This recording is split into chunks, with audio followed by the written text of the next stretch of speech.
하나님 말씀은 전도서 6장 10절입니다. 전도서 6장 10절.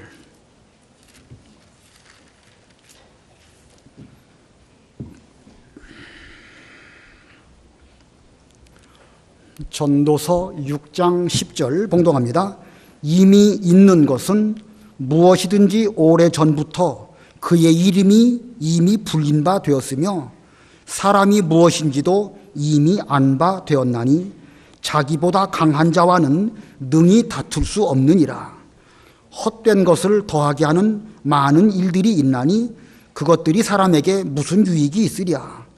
헛된 생명의 모든 날을 그림자같이 보내는 일평생에 사람에게 무엇이 낙인지를 누가 알며 그 후에 해 아래에서 무슨 일이 있을 것을 누가 능히 그에게 고하리요. 거기까지 봉독합니다. 10절의 끝에 자기보다 강한 자 하나님을 표현하는 말씀이고 11절과 12절에는 우리 사람들에 관한 말씀입니다. 오늘 이 전도자 솔로몬이 하나님과 인간에 대하여 깨닫게 되는데 그래서 이 시간 제목을 전도자가 깨달은 하나님과 인간입니다. 전도자가 깨달은 하나님과 인간. 자, 앞으로 2시간밖에 남지 않았고 이제 6장을 배우고 있습니다. 우리 구슬이 서말이라도 꿰어야 보배라고 하는데 이 전도서를 배움에 있어서 부분적으로 아는 것은 우리가 어느 정도 알고 있지만 전체가 일목요연하게 꿰어지는 그런 면에는 다 우리가 부족한 가운데 있어서 이번 이 사경회를 통하여서 전도서 전체의 흐름을 파악하는 그런 면에 초점을 맞추고 있습니다. 특별히 전도서를 잘 보시면 솔로몬이 생각하고 연구하고 돌이켜 또 생각하고 계속 그의 머릿속에서 사색하고 연구한 그 생각의 발전, 진리가 깨달아 나아가는 그것을 기록한 말씀입니다. 전도서라는 그 단어의 뜻은 회중을 모아놓고 말씀을 전한 것, 전하는 자가 전도자고 전도서는 회중들에게 말씀을 전하는 것을 기록한 글, 성경 그런 뜻입니다. 그러므로 이 성경 전체가 하나의 설교문이라고 할 수 있는데 전도자인 솔로몬이 어떻게 진리를 깨달아서 한 단계 한 단계 나아갔는가 이 설교의 내용이 전체가 파악이 되어져야 우리는 전도서를 좀 알 수 있다라고 하지 않겠는가. 그래서 이 시간 좀 먼저 지금까지 배운 말씀에 대해서 복습하시는 마음으로 다시 한번 살펴보려고 합니다. 이 전도서에는 해 아래서라고 하는 표현이 아주 많이 나옵니다. 29번이나 나오는데 해 아래서 본 그것하고 그 다음에 해 아래서가 아니라 하나님의 관점, 믿음의 관점, 신령한 차원으로 본 것하고 나누어서 보면 이 문맥의 흐름을 파악할 수가 더 쉽습니다. 1장과 2장을 잘 보면 다 해 아래에서 인생들의 수고가 헛되고 인간의 지혜도 헛되고 쾌락도 헛되고 심지어 자신이 죽고 난 뒤에 이루어놓은 업적마저도 사람들은 기억하지 않기 때문에 그것도 헛되다라고 하면서 솔로몬이 탄식을 했습니다. 그런데 그러한 가운데서도 2장 그 마지막 부분에 이르러서 그는 하나님의 선물로 주신 먹고 마시며 수고하며 낙을 누리는 것 이것이 하나님의 뜻인 줄을 알고 그런 생활을 했다라고 말씀하고 있습니다. 찾아보겠습니다. 전도서 2장 24절로 26절 읽어보세요. 2장 24절 사람이 먹고 마시며 수고하는 것보다 그의 마음을 더 기쁘게 하는 것은 없나니 내가 이것도 본즉 하나님의 손에서 나오는 것이로다. 아 먹고 즐기는 일을 누가 나보다 더 해보았으랴. 하나님은 그가 기뻐하시는 자에게는 지혜와 지식과 희락을 주시나 죄인에게는 노고를 주시고 그가 모아 쌓게 하사 하나님을 기뻐하는 자에게 그가 주게 하시지만 이것도 헛되어 바람을 잡는 것이로다. 예, 앞부분에서 계속 헛된 것을 말씀하다가 여기에 이르러서 솔로몬은 사람이 먹고 마시며 수고하는 가운데 낙을 누리는 거 이거 하나님의 손으로부터 우리에게 주어진 것이다. 그렇다고 하면 그거 부지런히 해야 되지 않겠는가? 아무리 세상이 헛되고 힘들어도 하나님께서 우리에게 주신 그 일, 그거 잘하는 것이 옳다. 여기서 단순히 먹고 마시고 즐겼다 이런 뜻은 아니에요. 하나님께서 우리에게 하라고 하신 그것, 믿음 안에서 신앙 생활을 했다라는 표현을 이렇게 말한 것이고, 그러한 가운데에서 하나님을 기쁘시게 하는 것이야말로 내 삶의 최고의 목적이 아니겠느냐 하면서 26절에 그렇게 표현한 것입니다. 이거 보면 전도자는 지금 고뇌 속에서도 자기에게 있는 신앙, 아비 다윗으로부터 물려받은 귀중한 신앙 생활하는 면에서는 할 수 있으면 그 자리를 잘 지키면서 또 믿음 생활 잘하려고 노력한 이런 면을 보여주고 있습니다. 이걸 보면 전도자가 귀중한 진리에 이른 것은 하나님께 받은 그 전무후무한 그 지혜, 그 인간의 지혜인데 그 인간의 지혜로 구속의 도리를 깨달은 것이 아닙니다.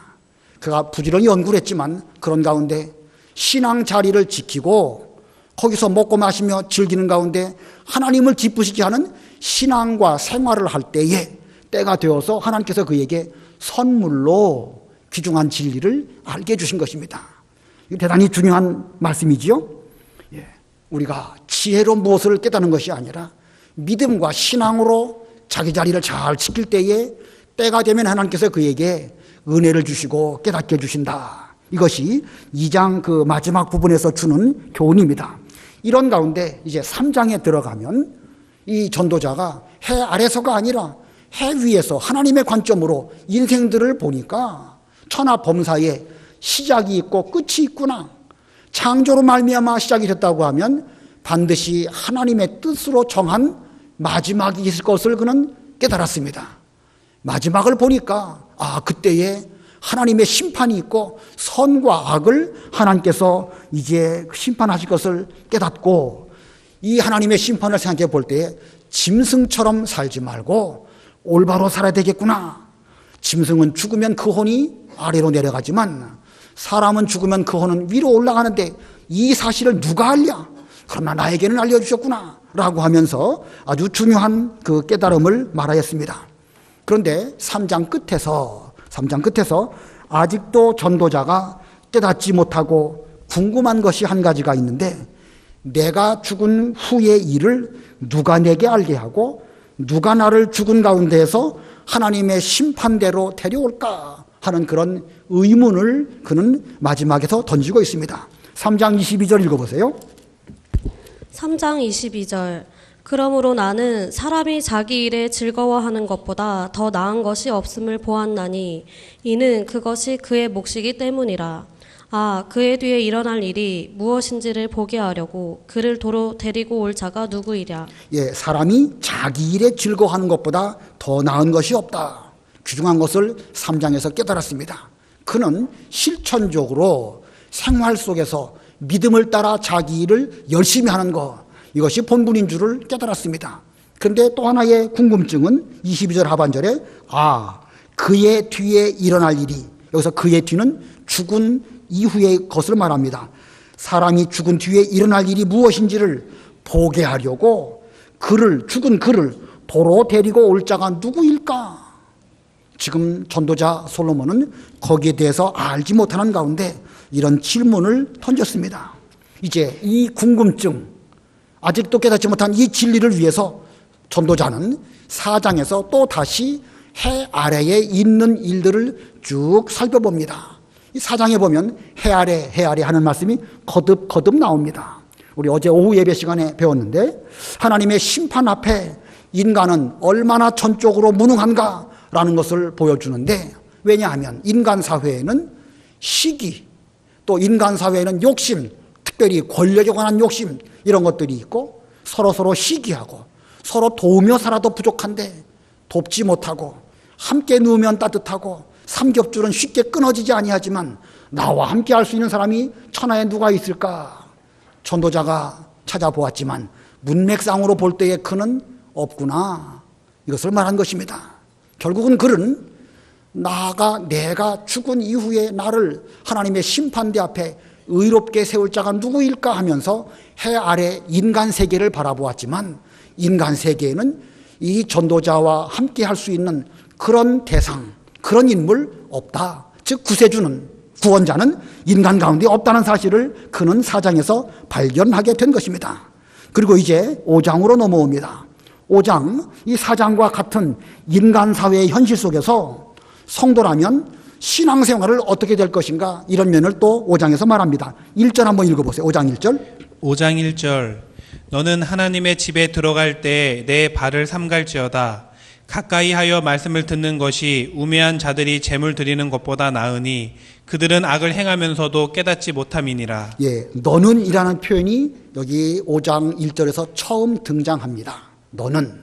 그리고 이제 또 7장에 조금 나오고 9장부터 또 너는 이라는 표현이 나옵니다. 너는 누구일까? 그는, 그 너는 이라는 그 존재는 하나님의 집에 들어가는 사람이고 또 전도자의 이 설교의 말씀을 듣는 사람이니까 바로 성도, 바로 우리들입니다. 예, 우리들을 의미하고 있고 특별히 세상의 고난 가운데 살아가면서 하나님의 집에 들어갈 때에 거기에서 우리가 그 신앙생활을 잘해야 되겠는데 이 자칫 세상의 더러운 죄악의 요소들도 함께 들어갈 수 있기 때문에 조심해야 되는데 무엇을 조심해야 될까? 내 발을 삼갈지어다. 예, 내 발걸음을 조심하라. 바른 성경에는 그렇게 되어 있습니다. 이 말씀은 곧 발걸음을 조심조심하라는 뜻도 있지만 하나님 앞에 나아갈 때에 우리의 마음가짐을 바로 해서 가까이에서 그 말씀을 잘 들어라. 세상이 시끄럽고 복잡한 가운데에서 아직 온전한 진리에까지 이르지 못했다 할지라도 말씀 듣는 그 자리를 소중하게 여겨서 마음가짐을 올바르게 해서 잘 들어라. 듣는 것이 중요합니다. 점점 말세로 갈수록 가르치려는 사람은 많지만 들으려고 하는 사람은 쉽지 않습니다. 그러나 우리 모두는 저를 포함해서 하나님을 가까이 하고 말씀 듣는 자리를 가까이 해서 들으려고 노력하는 그 사람, 지금은 온전한 진리에까지 이르지 못했다 할지라도 때가 되면 하나님께서 그 사람에게 자비와 긍휼을 베풀어 주셔서 진리를 알게 해주실 것입니다. 그 다음에 또 그 뒤에는 하나님 앞에 함부로 입을 열지 말고 말을 삼가라. 말이 많으면 꿈이 많고 꿈이 많으면 헛된 일이 많다. 말 조심할 것을 말하였고, 그리고 또 내가 하나님께 서원한 것을 갚기를 더디하지 말라. 자, 우리 앞에 4장에서 여러 가지 인간 사회에 불합리하고 부조리한 일들이 많이 있지만 그거 이상하게 여기지 말고 그 세상에 대해서도 높은 자가 있고 또 그 위에 또 높은 자가 있고 맨 위에는 하나님이 그 모든 일들을 감찰하시는 줄을 알고 세상에 부조리하게 돌아가는 거 하나님이 다 다스리시고 통치하실 것이니까 너 성도는 오직 하나님을 경외하되 발걸음을 조심하고 말을 조심하고 또 서원을 갚으면서 하나님 경외하는 생활을 잘할 것을 이 5장 앞부분에서 말하였습니다. 자, 그러므로 오직 너는 하나님을 경외하라. 자, 이 전도자 입장에서 아직 온전한 최고의 진리 그리스도를 발견하는 7장까지는 아직 이르지 못하였지만 신앙생활을 꾸준히 하는 것이 중요하다는 사실을 5장에서 말씀하였습니다. 신앙생활이 중요한 것만큼 우리는 세상이 시끄럽고 복잡하고 그런 가운데 있을지라도 우리 신앙이 형식적으로 되지 않도록 말씀을 듣기는 듣는데 형식으로 듣고 말을 하기는 하는데 그냥 빈말하고 하나님께 소원은 막 하는데 정작 지키진 않고 그거 형식적으로 하는 것입니다. 그렇게 되지 않고 올바른 신앙 생활을 하도록 이 전도자가 강조하고 있습니다. 이제 그러다가 5장 뒷부분 우리가 그 부분은 지금 건너뛰었는데 이 5장 10절부터 17절에는 돈과 재물로도 구원에 이를 수 없고 돈과 재물도 우리를 족하게 해줄 수 없다. 우리를 구원할 수 없다. 이것을 말씀하는 가운데 그러나 그런 속에서도 먹고 마시며 수고하는 가운데 낙을 누리는 거 또 말하고 있습니다. 아까 그 2장 뒷부분 그 말씀하고 5장 뒷부분의 말씀하고 아주 많이 비슷합니다. 5장 18절로 20절 읽어보세요. 5장 18절 사람이 하나님께서 그에게 주신 바 그 일평생에 먹고 마시며 해 아래에서 하는 모든 수고 중에서 낙을 보는 것이 선하고 아름다움을 내가 보았나니 그것이 그의 몫이로다. 또한 어떤 사람에게든지 하나님이 재물과 부요를 그에게 주사 능히 누리게 하시며 제 몫을 받아 수고함으로 즐거워하게 하신 것은 하나님의 선물이라. 그는 자기의 생명의 날을 깊이 생각하지 아니하리니 이는 하나님이 그의 마음에 기뻐하는 것으로 응답하심이니라. 예, 앞부분에서 재물과 은이 우리로 족하게 할 수 없고 우리 사람으로 구원에 이르게 할 수 없음을 이 5장 뒷부분에서 말했는데, 그런 가운데서도 여기 18절 보면 사람이 하나님께서 그에게 주신 바 그 평생에 먹고 마시며 해 아래에서 하는 모든 수고 중에 낙을 보는 것, 이거 선하고 아름다운 것이다. 이것은 곧 뭘 말하는 것이냐? 신앙생활을 말하는 거예요. 예, 신앙생활. 단순히 먹고 마시고 즐기라는 뜻이 아니라 하나님 안에서 믿는 일을 잘하는 가운데에서 하나님이 주신 것을 잘 먹고 마시며 누리라는 뜻입니다. 특별히 19절에는 어떤 사람에게든지 하나님이 재물과 부요를 그에게 주사 능히 누리게 하시며 제 몫을 받아 수고함으로 즐거워하게 하시는 것은 하나님의 선물이라. 이 일을 잘 감당하는 사람에게는 20절 끝에 그의 마음에 기뻐하는 것으로 응답하심이니라. 예, 기쁨으로 하나님을 잘 섬기면서 자기 본분을 잘 감당하는 그 사람에게는 하나님께서 또한 기뻐하시고 기쁨을 받으시고 그 사람에게 응답하여 주신다. 대단히 중요한 표현이 여기에 있는 것이죠. 다시 한번 강조드리지만 전도자 솔로몬은 지금 최고의 지혜인 그리스도를 발견하는 7장에까지 이르지 못했습니다. 그럴지라도 그는 그런 그 과정 속에서 하나님 앞에 나아가고 신앙생활 잘하고 자기 자리를 지키고 그런 가운데서 먹고 마시며 수고하는 가운데 하나님이 주신 그 낙을 누리는 가운데 그리고 하나님을 기쁘시게 하는 삶을 살려고 하니까 하나님께서 그에게 응답하셔서 기뻐하셔서 그에게 기쁨으로 또한 응답해 주신다. 이렇게 말씀하고 있습니다. 자, 전무후무한 지혜를 가졌지만 그의 지혜로 아직까지 구원자를 찾기에는 여전히 미진합니다. 그는 자기 지혜로 진리를 찾아 구원자를 발견하는 것이 아닙니다. 오히려 신앙 안에서 실질적인 신앙생활을 계속할 때에 하나님께서 정하신 때에 하나님의 선물로 그에게 은혜를 주셔가지고 이 진리에 이르게 하신 것입니다. 자, 진짜 신앙생활이 무엇이냐? 여기 그 2장 뒷부분과 여기 5장 뒷부분에 있는 것처럼 하나님께서 주신 바 먹고 마시며 수고함으로 낙을 누리는 것, 이것이 곧 신앙과 생활입니다. 신앙은 단순히 교리적인 차원으로 많이 하는 것이 아닙니다. 그 신앙이 생활 가운데서 먹고 마시며 수고함으로 낙을 누리는 것으로 나타나야 되는 것입니다.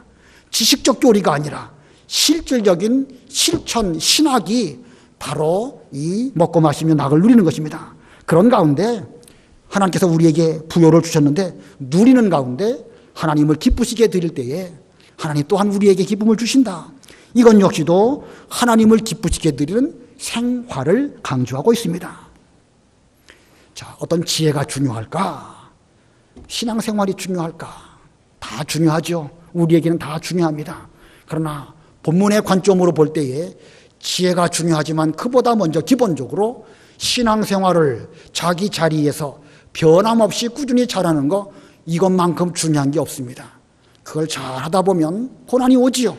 그러나 그 고난 가운데 잘 참고 견디다 보면 어느 시점에 하나님을 발견하게 되고 심판도 발견하게 되고 세상 끝도 발견하게 되고 그러다가 또 해 아래를 살펴보고 해 위를 살펴보고 자기 자리를 잘 지키고 그러다 보면 점점 높은 차원으로 신앙이 나아가게 되는 것입니다.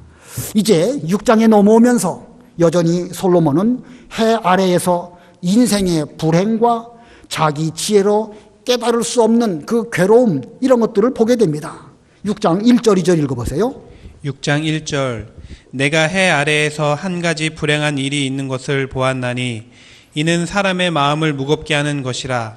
어떤 사람은 그의 영혼이 바라는 모든 소원에 부족함이 없어 재물과 부요와 존귀를 하나님께 받았으나 하나님께서 그가 그것을 누리도록 허락하지 아니하셨으므로 다른 사람이 누리나니 이것도 헛되어 악한 병이로다. 예, 5장에서 은과 재물에 대한 말씀을 했지만 어떤 사람이 부지런히 노력해가지고 은도 많이 얻고 재물도 많이 얻었어도 하나님이 마지막까지 허락하지 아니하시면 그것도 헛되다.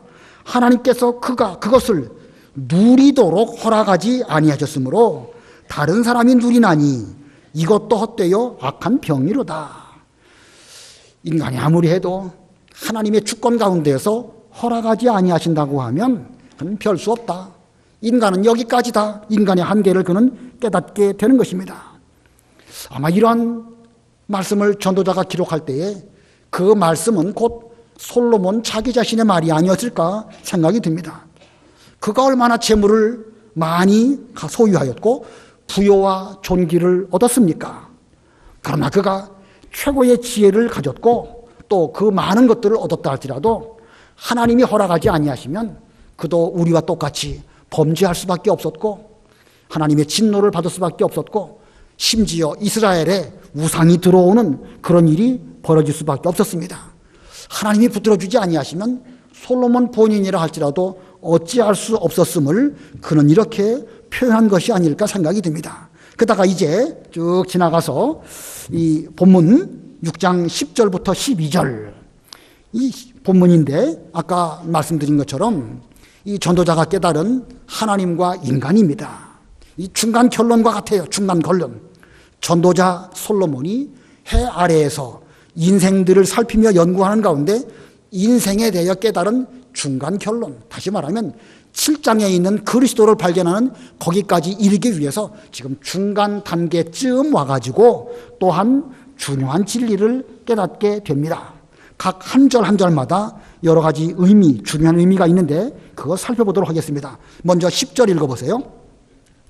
10절 이미 있는 것은 무엇이든지 오래전부터 그의 이름이 이미 불린 바 되었으며 사람이 무엇인지도 이미 안 바 되었나니 자기보다 강한 자와는 능히 다툴 수 없느니라. 예, 여기 이미 있는 것은 무엇이든지 오래전부터 있었고 쭉 말하면서 자기보다 강한 자와는 능히 다툴 수 없느니라. 지금 이 자기보다 강한 자를 말할 때 전도자는 창조주 하나님을 지금 표현하는 것입니다. 창조주 하나님은 전지전능하신 그분 앞에 우리는 아무것도 아니다라고 깨달으면서 여기 10절에서는 창조주 하나님의 전지전능하심을 이렇게 표현을 한 것입니다. 사람은 자기보다 강한 자와 다툴 수 없다. 자기보다 강한 자, 바로 하나님을 의미하는 것입니다. 쉽게 표현하면 사람은 하나님의 뜻을 거스를 수 없다. 혹은 사람은 하나님의 주권에 순종할 수밖에 없고 그분께서 허락하지 아니하시면 내가 아무리 노력하고 내가 아무리 왕이고 지혜를 할지라도 허락지 아니하시면 아무것도 할 수 없다.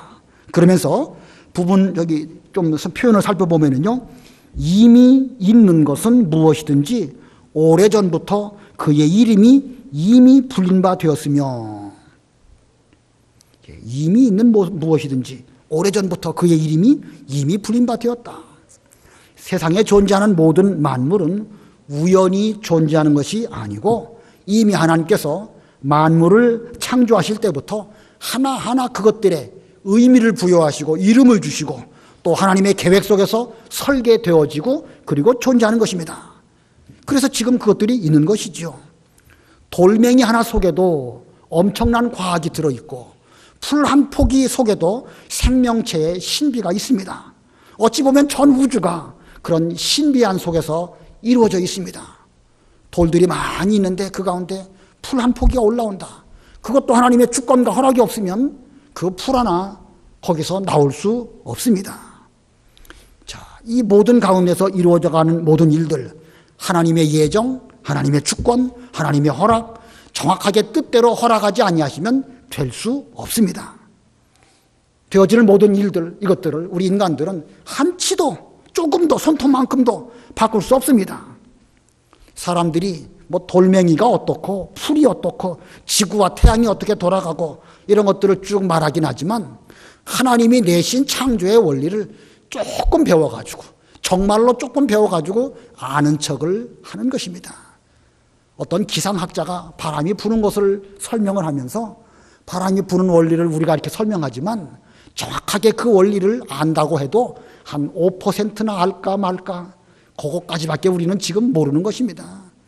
우리가 뭐 중학교 가면 배우죠. 바람은 고기압에서 저기압으로 불고 뭐 다 원리로 다 하는 것처럼 보이지만 그 바람 하나가 부는 속에서도 얼마나 많은 자연계의 순환이 이루어지게 되고 생명체가 그것으로 살게 되고 파도가 치게 되고 파도가 치면 플랑크톤이 또 살게 되고 물고기들이 먹을 것이 되고 이 사람의 또 먹을 것이 공급되어지고, 이거 뭐, 보려고 하면은요, 무궁무진한 그 뜻이 바람 속에도 이렇게 담겨져 있는 것입니다. 사람이 조금 자기가 알고 있는 그거 가지고 많이 배웠다고 말하지만 하나님 앞에 볼 때는 그 아무것도 아닙니다. 그렇기 때문에 우리는 하나님의 주권 앞에, 하나님 앞에 정말로 겸손하고 순종해야 됩니다. 그 다음에 10절에 그 가운데 표현 보면 사람이 무엇인지 이미 안바되었나니, 하나님이 내신 그 모든 것들 하나님께서 사람들에게 알려주십니다. 알려주심으로 말미암아 하나님이 알려주신 속에서 이게 이것이구나 라고 알려진 바 되었다. 자, 하나님께서 계시하시고 성경을 통하여 우리에게 말씀해 주시니까 우리는 그 가운데서 알게 되는 것이죠. 우리 사람이 무엇이지요? 하나님의 창조물입니다. 사람이 또 무엇이지요? 범죄한 죄인입니다. 우리 성도는 또 무엇입니까? 하나님의 사랑의 대상자입니다. 우리 이거 알지요? 어떻게 아십니까? 솔로몬뿐만 아니라 우리들은 이 성경에 배운 대로 이렇게 사람이 무엇인지도 이렇게 성경을 통하여 알게 되는 것입니다. 자, 전도자가 이전부터 사람이 무엇인지 왜 몰랐겠습니까? 그러나 해 아래 여러 가지 일들을 살펴보고 인간의 한계를 살펴볼 때에 인간은 죄인이구나. 죄인이지만 하나님의 사랑을 받은 사람이구나.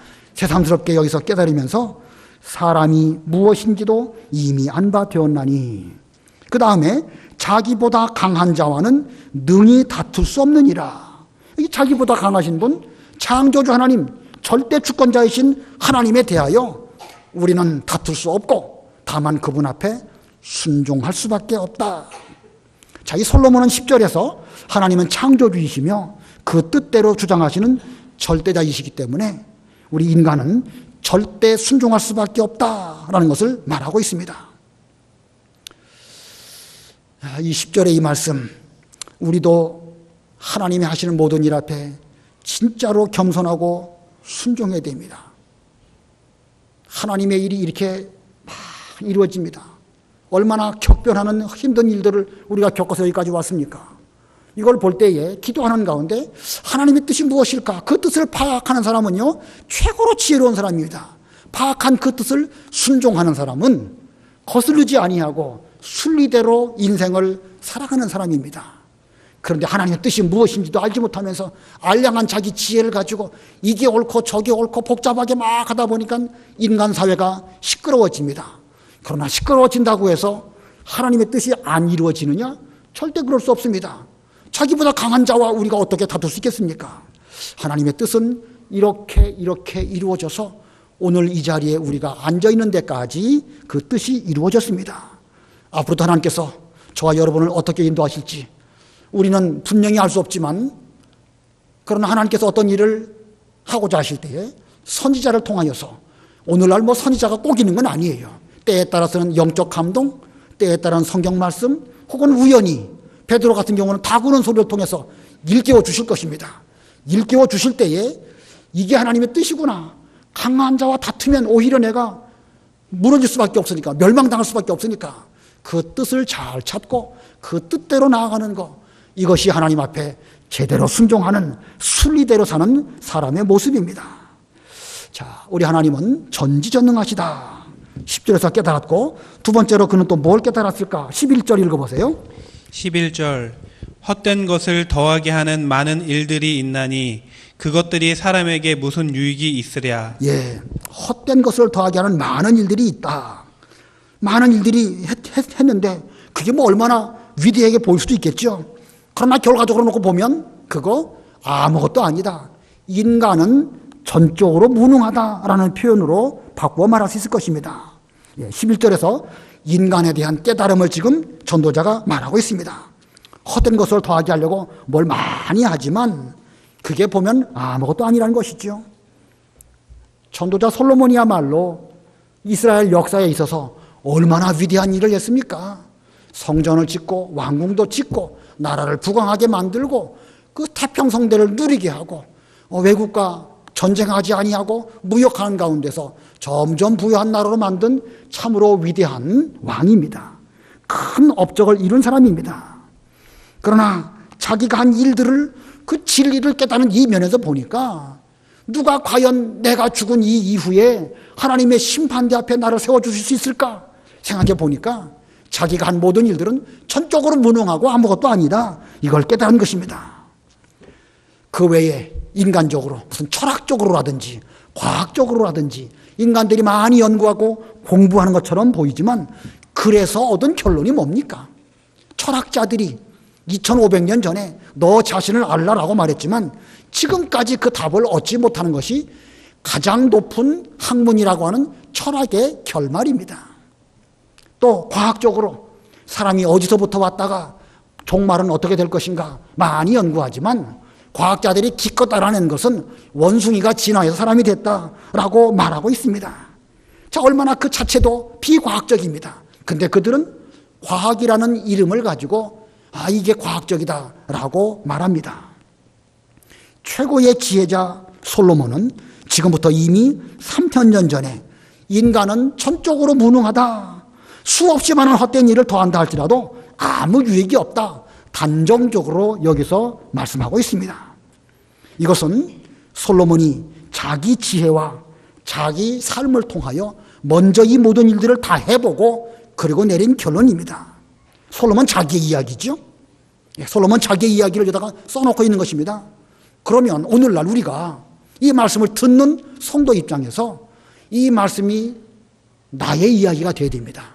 말씀을 들을 때 그렇구나 하면서 그 말씀에 공감하면서 이 존재가 바로 나 자신이라는 사실을 깨달을 때에 그 사람은 진리도 알고 또 전도자와 같은 그런 높은 그 차원의 진리로 나아갈 수 있는 것입니다.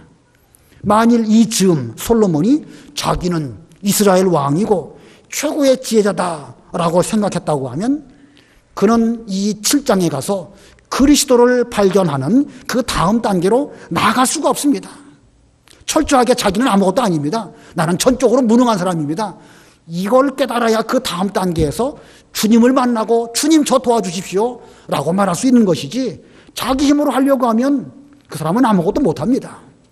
예수님이 물 위로 걸어가셨을 때에 그 베드로도 예수님을 본받고 주님 저도 오라고 명령해 주십시오 라고 해서 그는 물 위로 걸어갔습니다. 그러다가 순간 바람과 물결을 보고 두려운 마음이 들어서 그는 물속으로 빠져 들어갔죠.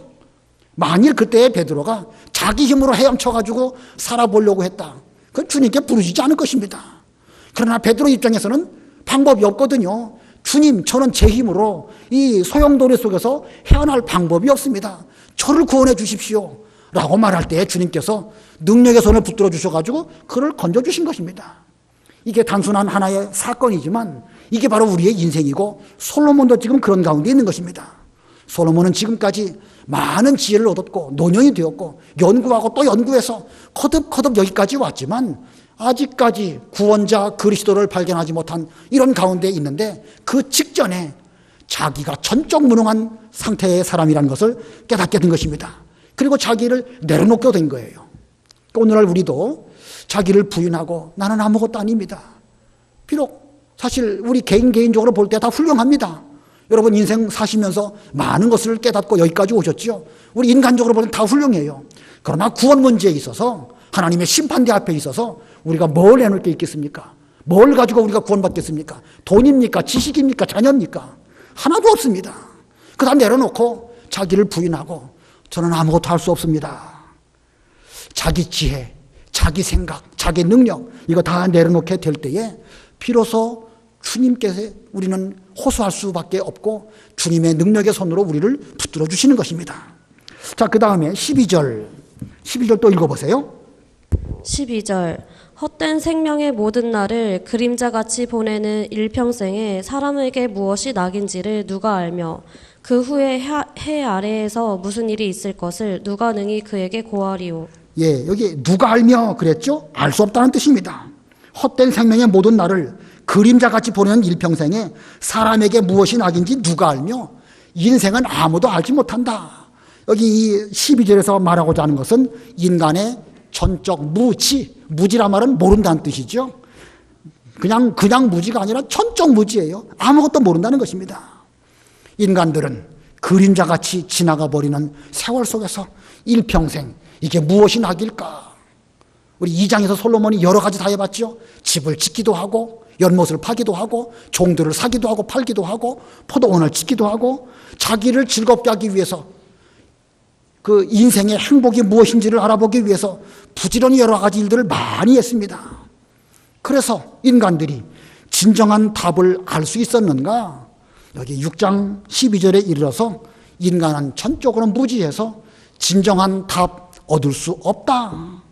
인간은 근본 문제에 대해서 전적으로 무지하다는 것입니다. 근본 문제, 죄 문제, 구원 문제, 그 면에 대해서는 우리는 아무것도 아니라는 사실을 그는 여기서 고백합니다. 왜 우리는 전적으로 무지합니까? 우리 인간은 아담, 하와 이후로 범죄했기 때문에 죄라고 하는 큰 구렁텅이에 빠져 있고 죄라고 하는 장벽이 우리를 딱 가로막고 있기 때문에 인간의 방법으로는 죄를 뛰어넘어 가지고 구원에 이룰 수 있는 사람이 아무도 없습니다. 자, 그러므로 그 일을 해결하기 위해서는 그 죄의 구렁텅이에서 나와서 하나님을 발견하고 하나님 앞에 서야 되고 해 아래에 머물지 말고 해 위에 올라와서 뭔가를 봐야 되는데 그러나 죄악이 가려져서 그 구렁텅이를 빠져나올 수도 없고 하나님도 발견하지 못하는 이런 가운데 우리가 있는 것입니다. 다만 우리 인간에게는 하나님의 형상대로 창조된 그 면에 흔적이 남아있기 때문에 그 지혜를 가지고 인생이 무엇일까? 구원이 어디에 있을까? 진정한 행복은 무엇일까? 부지런히 찾지만 여전히 인간의 지혜로는 답을 찾는데 불가능합니다. 그런데 그러면서도 부지런히 찾는 것이죠. 몇천 년 내려오면서 인간은 그 행복, 죄 문제, 구원의 문제 부지런히 찾아서 지금까지 오고 있습니다. 과학은 과학대로 찾고 또 철학은 철학대로 찾고 사회과학은 사회과학대로 찾지만 그러나 아무도 온전한 그 구원에 이른 사람이 없습니다. 자, 그러고 보면 지금 이 6장 10절, 11절, 12절에서 솔로몬은 지금 상당히 중요한 깨달음을 얻었습니다. 10절에서는 창조주 하나님은 전지전능하시다. 11절에서는 사람은 전적으로 무능하다. 12절에서는 인간은 전적으로 무지하다. 아는 게 없다. 자, 이 솔로몬의 이와 같은 깨달음, 곧 사도 바울의 깨달음과 같고 칼빈의 5대 교리와도 또 같은 것이고 이것이야말로 기독교의 핵심 진리를 지금부터 3000년 전 최고의 지혜자 솔로몬이 여러 가지를 연구하고 깨닫는 가운데서 이 6장에서 여기까지 이르는 것입니다. 여기까지 이르렀어요. 여기 6장에서. 그런데 여기 6장 끝부분에 있어서 아직도 솔로몬이 깨닫지 못한 것이 있습니다. 12절 다시 한번 읽어보세요. 12절 헛된 생명의 모든 날을 그림자같이 보내는 일평생에 사람에게 무엇이 낙인지를 누가 알며 그 후에 해 아래에서 무슨 일이 있을 것을 누가 능히 그에게 고하리요. 예, 인간은 전적으로 무지하다라고 말하면서 그 후에 해 아래에서 무슨 일이 있을 것을 누가 능히 그에게 사람에게 고하리요. 누가 능히 그 일을 우리에게 말해줄 수 있을까? 지금 안다는 말입니까? 모른다는 말입니까? 모른다는 말입니다. 특별히 그 후에라는 말은 곧 인생들이 죽은 이후에 해 아래에서 인간 세계에서 어떻게 하나님의 뜻이 이루어지게 되고 어떻게 구원받게 되고 죽은 자가 어떻게 부활받게 되고 그리고 하나님의 심판대 앞에 누가 구원받고 누가 그렇지 못하느냐 이거 누가 좀 나에게 말해 주시오 라고 솔로몬은 지금 여기 12절에서 말하는 것입니다. 자, 그러고 보면 여기 6장 12절의 말씀이나 아까 그 3장 22절의 말씀이나 비슷한 맥락의 의문을 여전히 풀지 못하고 전도자가 갖고 있습니다. 3장 22절 한번 읽어보세요. 3장 22절 그러므로 나는 사람이 자기 일에 즐거워하는 것보다 더 나은 것이 없음을 보았나니 이는 그것이 그의 몫이기 때문이라. 아, 그의 뒤에 일어날 일이 무엇인지를 보게 하려고 그를 도로 데리고 올 자가 누구이랴. 예, 그 뒤에 일어날 일이 무엇인지를 보게 하려고 도로 데리고 올 그분이 누구십니까? 지금 이 질문을 지금 하고 있습니다. 모르는 가운데 있는 거예요. 6장 12절 다시 한번 또 읽어보세요. 6장 12절 헛된 생명의 모든 날을 그림자같이 보내는 일평생에 사람에게 무엇이 낙인지를 누가 알며 그 후에 해 아래에서 무슨 일이 있을 것을 누가 능히 그에게 고하리요. 예, 두 질문 다 구원과 심판에 대한 질문인데 이 솔로몬은 대단히 중요한 진리들을 쭉 발견해서 6장까지 오기는 왔지만 아직도 구원자, 심판자에 대한 그 온전한 진리는 깨닫지 못한 이런 가운데 있습니다. 그는 현재 일도 제대로 모르는 전적 무능, 전적 무지한 인간이 어떻게 나중 일, 어떻게 죽음 이후의 일에 대해서 하나님의 심판대 앞에 있을 일에 대해서 알 수 있겠는가?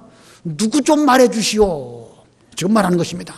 마치 사도 바울이 오호라 나는 곤고한 사람이로다. 누가 이 사망의 몸에서 나를 건져내랴. 그가 그렇게 말한 것과 같이 솔로몬도 같은 맥락의 말을 여기서 하고 있는 것입니다. 인간으로서는 도저히 넘어갈 수 없는 장벽 앞에서 소리 지르며 탄식하는 것입니다.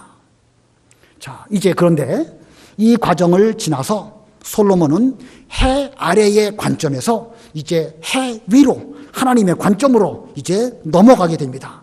이제 아까 이 전도서 전체에 해 아래에서라는 표현이 29번이나 나온다고 했는데 그게 주로 어디 많이 있냐면 1장과 2장에 많이 있고 3장에 해 아래에서라는 말은 한 번 나오고 그리고 4, 5, 6장에 해 아래에서라는 말이 또 쭉 계속 나오다가 7장에서는 해 아래에서라는 표현이 한 번도 나오지 않습니다. 그런 면으로 보면 솔로몬의 지금 생각은 해 아래 인간 세계를 쭉 살펴보다가 거기서는 도무지 답이 없으니까 그가 믿음의 눈을 들어서 하나님을 바라보고 하나님의 관점으로 모든 일을 볼 때에 이제 3장에서는 시작과 끝을 발견하고 하나님의 심판을 발견하게 되고 7장에 이르러서는 또 여러 가지를 발견하는 가운데 마침내 그리스도를 발견하는 이런 쪽으로 점점 이렇게 나아가는 것입니다. 자, 이렇게 이 7장에서 신령한 지혜, 하나님의 지혜 이것을 논하는 가운데 장차 오실 그리스도에게로 말미암아 구원이 있음을 깨닫게 되는 것입니다.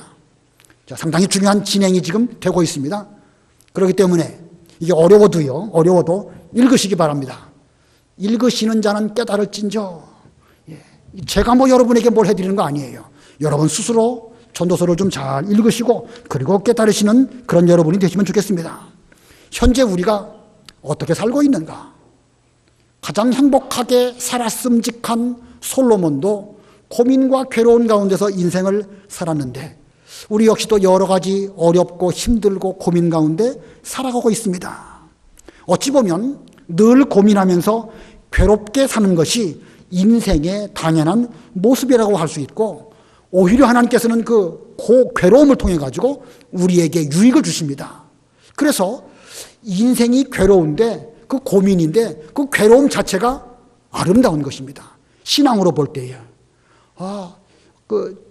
시편에 그런 말씀이 있죠. 고난 당하기 전에는 우리가 하나님 몰랐는데 고난이 내게 큰 유익입니다. 주님을 발견했습니다. 119편에 그 말씀이 있습니다. 인생의 괴로움, 수고 아름답습니다. 어떻게 볼 때에? 믿음의 눈으로 볼 때에, 마침내 진리에 이른다는 관점으로 볼 때에 지금의 과정은 참으로 유익한 일입니다. 우리가 금년 2018년 여러 과정, 고비, 괴로움 다 거쳐서 여기까지 왔는데 지금 보니까 하나님의 은혜고 감사하고 하나님의 은혜로 능력으로 그 과정을 잘 거쳐서 여기까지 왔습니다. 아무쪼록 우리도 솔로몬처럼 헛된 인생이지만 믿음 안에서 괴로워하는 가운데 점점 신령한 진리의 차원으로 나아가시는 그런 삶을 사시기를 바랍니다. 그리고 마침내 예수 그리스도에 대한 온전한 깨달음에 이르시고 헛된 인생이 예수님 안에서 기쁨이 충만한 인생으로 변화되시는 그런 새해 되시기를 바랍니다. 기도하겠습니다.